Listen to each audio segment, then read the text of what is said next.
अस्सलाम वालेकुम my dear students, मैं हूं आपका physics teacher Fawad Tahir Kaikaus. Welcome to spy group of colleges online classes. Students, last lecture तक हम लोगों ने तमाम आर्टिकल्स चैप्टर 12 के देखे और हमने लास्ट आर्टिकल के अंदर बड़ा important long question energy stored in a capacitor और चार्जिंग और डिस्चार्जिंग को स्टडी किया। आज हम एक्सरसाइज के शॉर्ट क्वेश्चंस करने जा रहे हैं। बुक के जो एक्सरसाइज के शॉर्ट क्वेश्चंस हैं बेटा, वो आपने सारे करने हैं। एक भी शॉर्ट क्वेश्चन आपने नहीं छोड़ना, क्योंकि 50% आपको एक्सरसाइज से आने हैं और 50% अनसीन आने हैं। तो एक्सरसाइज में छोड़ने का मतलब है कि आपने 50% की रेशो कम करना शुरू कर दी है। तो स्टूडेंट्स, हम एक्सरसाइज के शॉर्ट क्वेश्चन स्टार्ट करते हैं। पहला शॉर्ट क्वेश्चन है, the potential is constant throughout a given region of space. कहता है जी कि आपके पास एक गिवन रीजन है स्पेस का, वहाँ पर पोटेंशियल कांस्टेंट है। This is the key word, ठीक है, ध्यान में रखिएगा कि पोटेंशियल कांस्टेंट है। इज़ इलेक्ट्रिक फील्ड ज़ीरो और non zero in this region. कहता है कि उस जगह इलेक्ट्रिक फील्ड बताएं ज़ीरो होगी कि नॉन ज़ीरो होगी अगर पोटेंशियल वहाँ पर कांस्टेंट हो। पोटेंशियल है लेकिन कांस्टेंट है, वो चेंज नहीं हो रहा। स्टूडेंट्स, एक बात तो ज़हन में रखिएगा कि जहाँ पर पोटेंशियल कांस्टेंट होता है वहाँ पर इलेक्ट्रिक फील्ड हमारे पास ज़ीरो होती है, ठीक है। अब क्यों होती है उसकी रीज़न भी देख लेते हैं। बेटा, आप लोग जानते हैं कि E हमारे पास minus delta V over delta R है, जिसको आप नेगेटिव ग्रेडियंट कहते हैं, ऐसा ही है ना। तो अब वो क्या कह रहा है कि पोटेंशियल कांस्टेंट है। पोटेंशियल कांस्टेंट का मतलब ये है कि V हमारे पास चेंज नहीं हो रहा। अगर V हमारे पास चेंज नहीं हो रहा तो उसका मतलब क्या हुआ कि V हमारे पास सेम है। V अगर सेम है तो फिर चेंज कितना आया? ज़ीरो। अब बेटा, चेंज आपके पास ज़ीरो है तो इलेक्ट्रिक फील्ड की वैल्यू हमारे पास ज़ीरो ओवर दिस, यानी कि क्या आ जाएगी? ज़ीरो। तो फिर यहाँ से आपने उसको बाकायदा प्रूफ करके दे दिया कि इलेक्ट्रिक फील्ड आपके पास एरिया में ज़ीरो होगी अगर वहाँ पोटेंशियल कांस्टेंट हुआ। तो यही बात मैंने आपको गाउस लॉ की फर्स्ट एप्लीकेशन में भी बताई थी कि पोटेंशियल सेम होने की वजह से इलेक्ट्रिक फील्ड हमारे पास ज़ीरो हो जाती है। बिकॉज पोटेंशियल डिफरेंस होगा तो इलेक्ट्रिक फील्ड होगी। क्यों होगी? एक पोटेंशियल डिफरेंस कब होगा? पॉजिटिव और नेगेटिव प्लेट्स होंगी तभी। तो पॉजिटिव और नेगेटिव प्लेट्स होंगी तो इलेक्ट्रिक फील्ड पॉजिटिव से नेगेटिव जाएगी ना। जब पोटेंशियल ही नहीं होगा तो हमारे पास काहे का चार्ज, ठीक है। ले जी, नेक्स्ट क्वेश्चन पे चलते हैं। Suppose that you follow an electric field line due to a positive point charge. बेटा, यही हमारे पास की पॉइंट्स हैं। कहता जी, आप फ़र्ज़ कर लें कि आप पॉजिटिव पॉइंट चार्ज की जो इलेक्ट्रिक फील्ड है उसको क्या कर रहे हैं? फॉलो।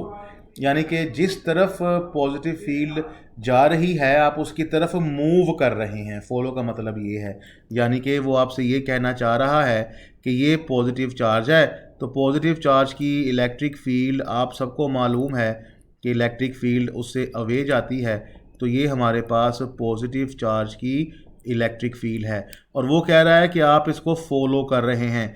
जब आप इसको बेटा फॉलो करेंगे तो फॉलो करने से आर आपका इंक्रीज हो रहा होगा, यानी कि डिस्टेंस आप लोगों का बढ़ रहा होगा, ठीक है। ये बात ध्यान में रखना। If we follow the electric field line then electric field and potential both will decrease. पहले तो आपने उसको बता देना जी कि ये दोनों के दोनों डिक्रीज होंगे, फिर बाद में उसको जस्टिफाई भी करना है, उसको रीज़न लाजमी बतानी है। नंबर ऑफ स्टूडेंट्स ये गलती करते हैं, बस वो ये बता देते हैं जी कि इंक्रीज़ होगी कि नहीं होगी, वो रीज़न नहीं बताते, फिर उनके नंबर कटते हैं। फिर वो कहते हैं सर हमने सही आंसर लिखा है, नंबर पूरे नहीं आए। बेटा, आंसर जब आप येस और नो में बताते हैं ना तो बाद में उसकी जस्टिफिकेशन लाजमी दें और हमेशा वो क्वेश्चंस करने हैं जिसके अंदर उसका मैथमेटिकल प्रूफ हो ताकि उसकी जस्टिफिकेशन फुल हो जाए। तो स्टूडेंट्स जी, हम इसकी रीज़न बताते हैं। इलेक्ट्रिक फील्ड का फॉर्मूला आपके सामने ये लिखा है जो कि आप जानते भी हैं। इलेक्ट्रिक पोटेंशियल का फॉर्मूला आपके सामने ये लिखा है, आप इसको भी जानते हैं। अब बेटा, इन दोनों फार्मूलाज को गौर से देखिए। यहाँ से electric field intensity inversely proportional to r square है, यहाँ से electric potential inversely proportional to r है। अब बेटा दोनों के दोनों डिस्टेंस के इन्वर्सली प्रोपोर्शनल है। इसका मतलब क्या हो गया कि जैसे जैसे डिस्टेंस आपका बढ़ता जाएगा इलेक्ट्रिक फील्ड और पोटेंशियल दोनों के दोनों क्या होते जाएंगे, कम होते जाएंगे। इसका मतलब आपने बिल्कुल सही कहा कि चूंकि दोनों इन्वर्सली प्रोपोर्शनल हैं लिहाजा डिस्टेंस बढ़ने से, if we follow the electric field line, distance बढ़ने से दोनों के दोनों कम होंगे। ठीक है जी, तो ये भी आपका सेकंड क्वेश्चन भी क्लियर हो गया। थर्ड क्वेश्चन है जी, how you identify which plate of the capacitor is positively charge. आप कैसे बताएंगे कि कैपेसिटर की कौन सी प्लेट पॉजिटिवली चार्ज है। बेटा नॉर्मली इसमें स्टूडेंट एक मेथड लिखता है, जबकि मैं बच्चों को रिकमेंड करता हूँ कम से कम 2 या 3 मेथड, आई सजेस्ट के 3 मेथड लाजमी लिखें। तो मैंने तीनों मेथड यहाँ पर मेंशन किए हैं। एक मेथड तो बहुत ही आसान है कि अगर आप कैपेसिटर को बैटरी के साथ कनेक्ट करते हैं तो जौन सी प्लेट आपने पॉजिटिव टर्मिनल के साथ अटैच करनी है वो पॉजिटिवली चार्ज हो जानी है, ये आपको मालूम है। दूसरा, हमारे पास बेटा एक डिवाइस है गोल्ड लीफ इलेक्ट्रोस्कोप। इस इलेक्ट्रोस्कोप के अंदर जब हम पॉजिटिव चार्ज को किसी लीफ, गोल्ड की लीफ के पास लेके जाएंगे तो उसके अंदर उसकी डाइवर्जेंस आ जाती है। अगर तो चार्ज को उसके पास ले जाने से डाइवर्जेंस इंक्रीज हो जाती है तो फिर आप कह देंगे कि वो पॉजिटिव चार्ज है। 2 मेथड हो गए। तीसरा मेथड ये है कि आप एक चार्ज को नियर द प्लेट लेके जाएंगे। ठीक है, अगर तो वो नियर द प्लेट ले जाने से वो चार्ज उससे रिपेल करना शुरू हो जाए, आपने कौन सी प्लेट के पास लेके जाना है। अब यहाँ पे बच्चे ज़रा एम्बिगिटी का शिकार हो जाते हैं सर कि हम जब चार्ज लेंगे तो कौन सा लेंगे। मैंने आपको पहले भी ये बात क्लियर की है कि 2 तरह के चार्जेस का जिक्र होना है। One is the point charge, other is the test charge. आपने अपनी बात को जस्टिफाई करने के लिए पॉइंट चार्ज नहीं लेना, टेस्ट चार्ज लेना है, क्योंकि पॉइंट चार्ज इलेक्ट्रॉन और प्रोटॉन होते हैं। आपने टेस्ट चार्ज लेना है और टेस्ट चार्ज हमेशा यूनिट पॉजिटिव होता है। तो ये अंडरस्टूड है कि जो चार्ज आपके पास होगा वो पॉजिटिव चार्ज होगा। अब अगर आप इस यूनिट पॉजिटिव चार्ज को यानी कि टेस्ट चार्ज को पॉजिटिव प्लेट की तरफ लेके जाएंगे तो डेफिनेटली वो रिपेल होगा, और अगर आप उस पॉजिटिव चार्ज को नेगेटिव प्लेट की तरफ लेके जाएंगे तो वो अट्रैक्ट होगा। तो आप अगर उसको ये कह देंगे कि अगर आप टेस्ट चार्ज को प्लेट ऑफ द कैपेसिटर की तरफ लेके जाएंगे तो यहां वो अट्रैक्ट होगा, यहां वो रिपेल होगा। अगर तो वो अट्रैक्ट हुआ तो समझ आना वो नेगेटिव प्लेट है, और अगर वो उससे रिपेल हुआ तो समझ आना वो पॉजिटिव प्लेट है। तो ये आई सजेस्ट कि ये वाली बात उसमें बता दीजिए। तो ये तीनों मेथड आपने इसको एक्सप्लेन करने हैं ताकि आपके कंप्लीट मार्क्स आएँ। हमने सिर्फ एक मेथड नहीं लिखना, कम से कम 3 मेथड लाजमी लिखें। नेक्स्ट क्वेश्चन है जी, डिस्क्राइब द फोर्स और forces on the positive point charge when placed between the plates with similar and equal charges and with opposite and equal charges. यानी कि वो कहना ये चाह रहा है कि आपके पास प्लेट्स हैं जिनके ऊपर इक्वल एंड सिमिलर चार्जेस हैं, यानी कि एक जितने और एक जैसे चार्जेस हैं। उन प्लेट्स के दरमियान में आपने एक पॉजिटिव चार्ज रख दिया है। चूंकि यहाँ पर उसने कह दिया है पॉजिटिव पॉइंट चार्ज, तो हमें न्यूक्लियाई लेना पड़ेगा, पॉजिटिव चार्ज कंसिडर करना पड़ेगा। तो बेटा डायग्राम में ज़रा देखिए, ये वाली डायग्राम ज़रा पहले देखिएगा। इसके अंदर एक प्लेट और ये दूसरी प्लेट, इन दोनों के ऊपर एक जैसा और एक जितना चार्ज है। अब जब आप इसके अंदर पॉजिटिव चार्ज रखेंगे तो definitely positive charge positive plate को रिपेल करेगा। इट मीन्स के पॉजिटिव प्लेट इस चार्जेस के ऊपर फोर्स ऑफ रिपल्शन लगाएंगी। अब चूंकि चार्जेस एक जितने हैं तो फिर दोनों के दोनों एक जितनी फोर्स लगाएंगे। फर्ज कर लीजिए पहली प्लेट F1 लगाती है, दूसरी प्लेट F2 लगाती है, दोनों फोर्सेस की मैग्नीट्यूड बेटा सेम होगी। एक बात तो ये ज़हन में रखिएगा, because charges are equal in number. और सेकेंड इंपॉर्टेंट चीज़ कि दोनों फोर्सेस की डायरेक्शन ऑपोजिट है।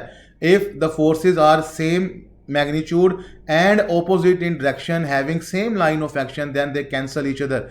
इसका मतलब है दोनों फोर्सेस जब इक्वल मैग्नीट्यूड में होंगी, ऑपोजिट इन डायरेक्शन होंगी, तो दोनों एक दूसरे को कैंसिल कर देंगी, तो नेट फोर्स क्या हो गई? 0। इसका मतलब है कि उस चार्ज के ऊपर कोई भी फोर्स नहीं लग रही होगी। ये पहले पार्ट का जवाब है। अब दूसरे पार्ट में उसने क्या किया, उसने एक प्लेट पॉजिटिव को हटाकर नेगेटिव प्लेट रख दी है। अब जरा नीचे वाली डायग्राम को देखिए।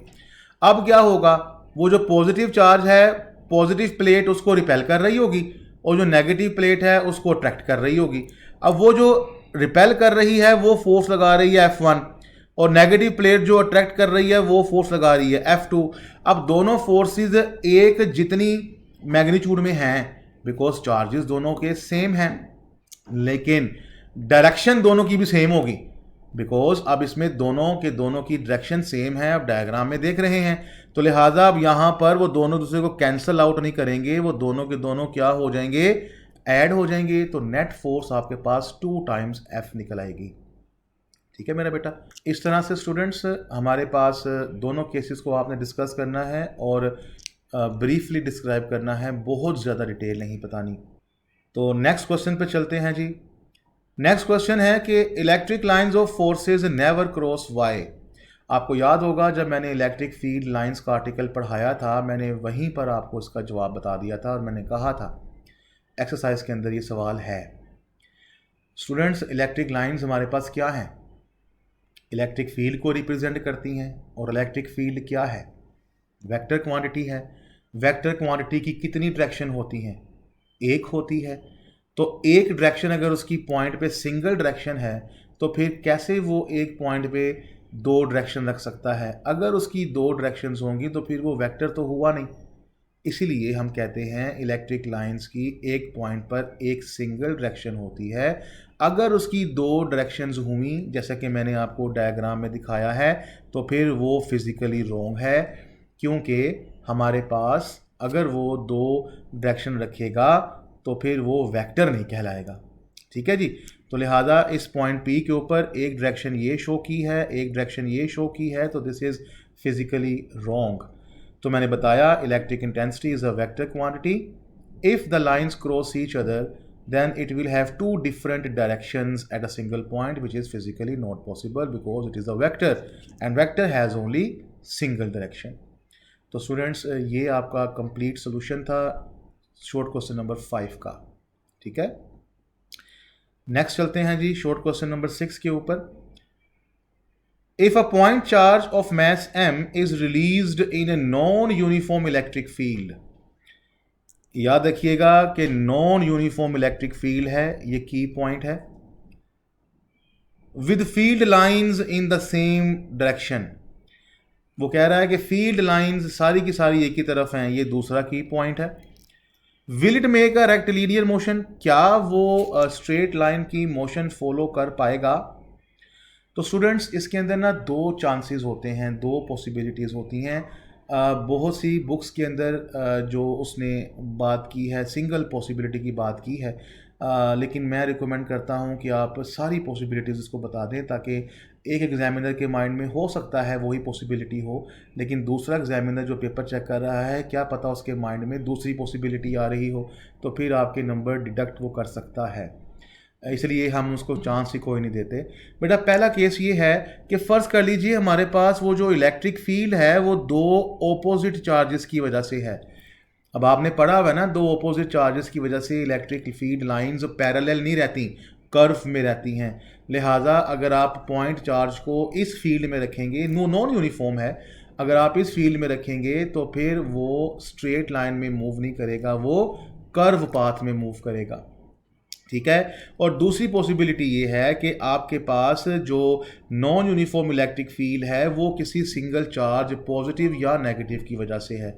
ये पॉजिटिव चार्ज की इलेक्ट्रिक फील्ड है, ये नेगेटिव चार्ज की इलेक्ट्रिक फील्ड है, और ये आपको पता है कि हम स्ट्रेट लाइन से शो करते हैं, और स्ट्रेट लाइन से शो करेंगे तो फोर्स भी स्ट्रेट लाइन में ही लगेगी। इस केस में चार्ज जो है दोनों में से किसी एक में रख लीजिए, इस केस में चार्ज जो है वो स्ट्रेट लाइन में मूव करेगा। फ़र्क क्या होगा, चूँकि नॉन यूनिफॉर्म है, कहीं पे फील्ड ज़्यादा है, कहीं पे फील्ड कम है, तो जहाँ पर फील्ड ज़्यादा होगी वहाँ पर वो स्पीडली मूव करेगा, जहाँ पर फील्ड कम हो जाएगी वहाँ पर उसकी स्पीड मूव करने की स्लो हो जाएगी, लेकिन रहेगा वो स्ट्रेट लाइन में ही।